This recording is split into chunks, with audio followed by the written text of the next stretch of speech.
Hi, welcome to Foreigner in the Philippines. In one of our very recent books that we were allowed to open came from Mr. and Mrs. O, because it was all for presents that they had sent and gathered for the extended family that we have, which you will be well familiar with. Lena and her daughter Talik, the two boys, and let me see, and Bibi, famous Bibi, beautiful Bibi. And so one of the presents was for me, and it was a collection of books. And the collection of books, I already read out what that collection was. It was about 5 or 6 books. One was the Book of Wisdom, something that I should be devouring, shouldn't I, into hope. Anyway, I will be starting that fairly soon. I think I've read a few pages. But what I did get engrossed in, just wanted to discuss with you, was that there's a book called, it's a famous best-selling book, and it's a success story in many ways as well.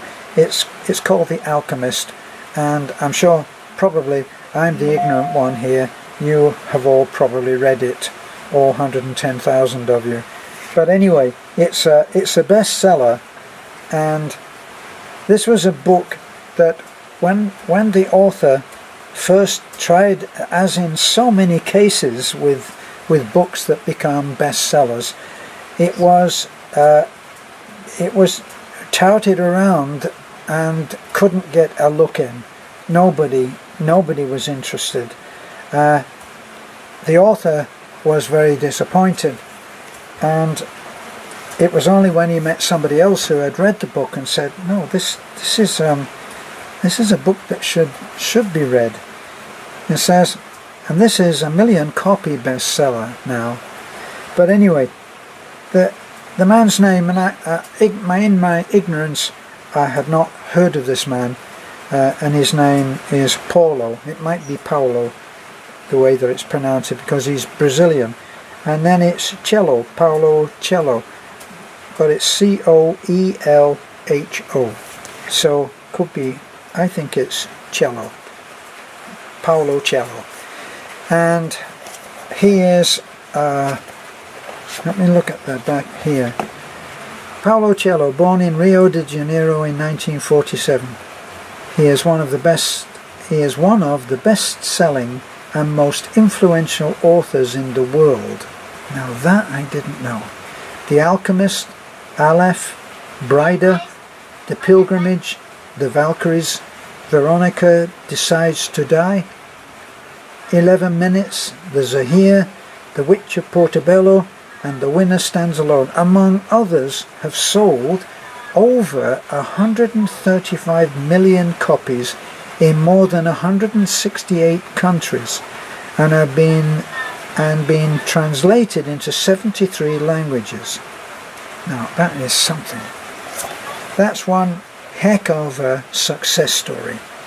Well, looking through it, this is the book that I'm now reading. I read The Alchemist, and I read it from cover to cover in probably about 3 goes, because I usually go to sleep at night, and I like to read something before I go, in the hope that I digest it when I'm sleeping and actually make a change in myself. But when I was this one, I'm waffling away, sorry about that, but this one, it's called The Warrior of Light, and on the back it says, the warrior knows that he is free to choose his desires, and he makes these decisions with courage, detachment, and sometimes with just a touch of madness. I like that. Cello's books have had a life-enchanting impact on millions of people. That was the Times of London. Now, even though purists, there are people who are purists when it comes to books and how sacred they are, and they leaf through them, and they're kept in perfect, pristine condition. And I'm well,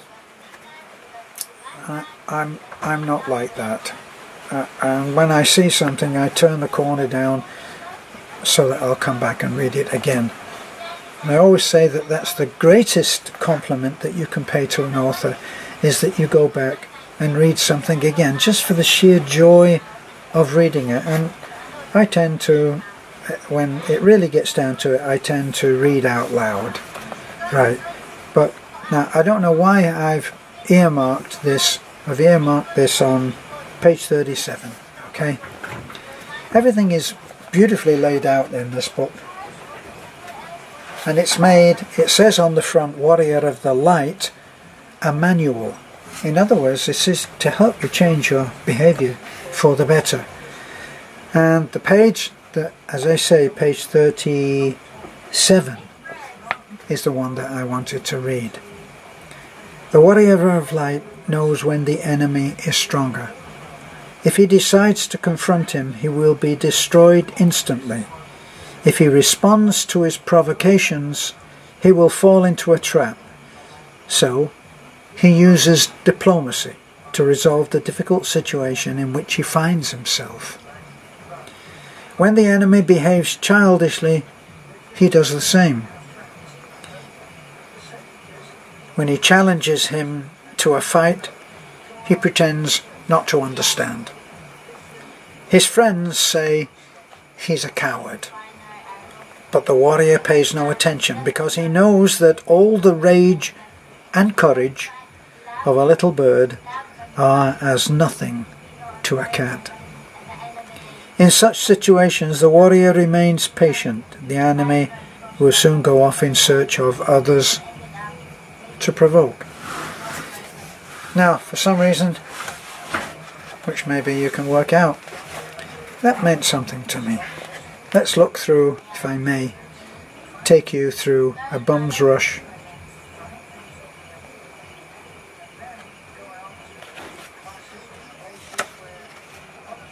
A bum's rush through the book. Oh gosh, I've got 3 pages in a row here that I liked. If the Warrior of Light never forgets the old saying, the good little goat doesn't bleat. Injustices happen. Everyone finds themselves in situations they do not deserve. Usually when they are unable to defend themselves, defeat often knocks at the warrior's door.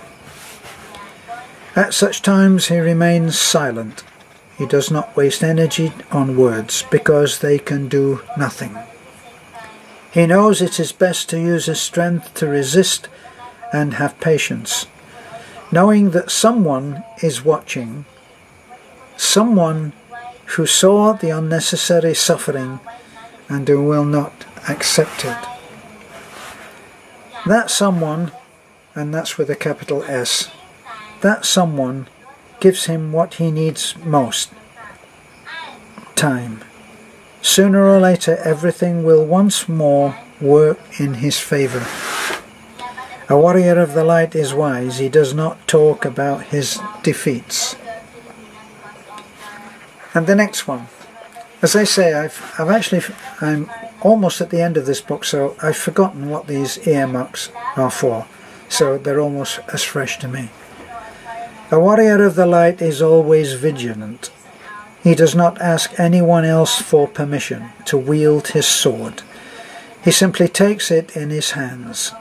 Nor does he waste time explaining his actions. Faithful to God's decisions, he gives his answer in what he does. In other words, actions speak louder than words. He looks to either side of him and identifies his friends. He looks behind him and identifies his opponents. He is implacable with treachery, but he does not seek revenge. He merely drives away the enemies of his life, never fighting with them any longer than is necessary. A warrior does not try to appear one way or the other. He simply is. Very profound stuff, this, for me. Here's the next one. At the beginning of his struggle, the warrior of the light states, "I have dreams." After some years, he realizes that it is actually possible to reach his goal. He knows that he will be rewarded. At that moment, he feels sad. He knows about other people's unhappiness, about the loneliness and frustration experienced by so much of humanity, and he does not believe that he deserves what he is about to receive. His angel whispers, "Give it all up." The warrior kneels down and offers God his conquests. That act of surrender forces the warrior to stop asking foolish questions and helps him to overcome his feelings of guilt. This is one clever man, the author that is.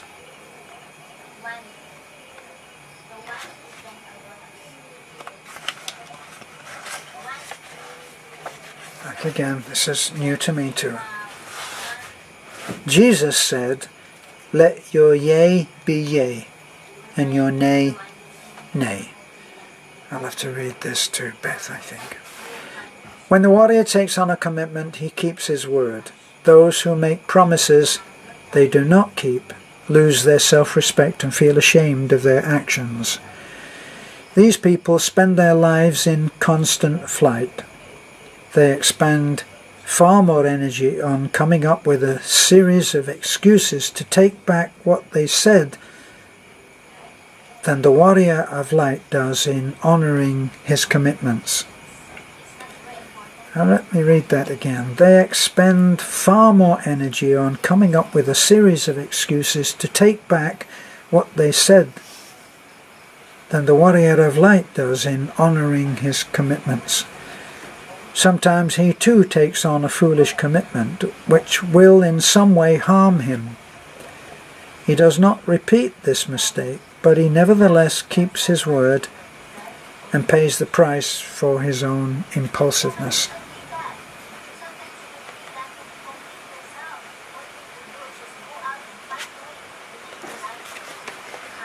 And I'm almost at the end now, so that's it.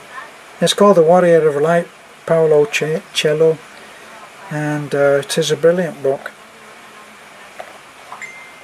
Perhaps you'll go out and buy it and tell me how it changes you. This has already changed me. I'm open for change. I seek change. I really am trying. Maybe because I'm at that point in my life where I need to make some changes fairly quickly. Thanks for looking in. This is A Foreigner in the Philippines. Don't forget to like, comment, subscribe. Bye for now.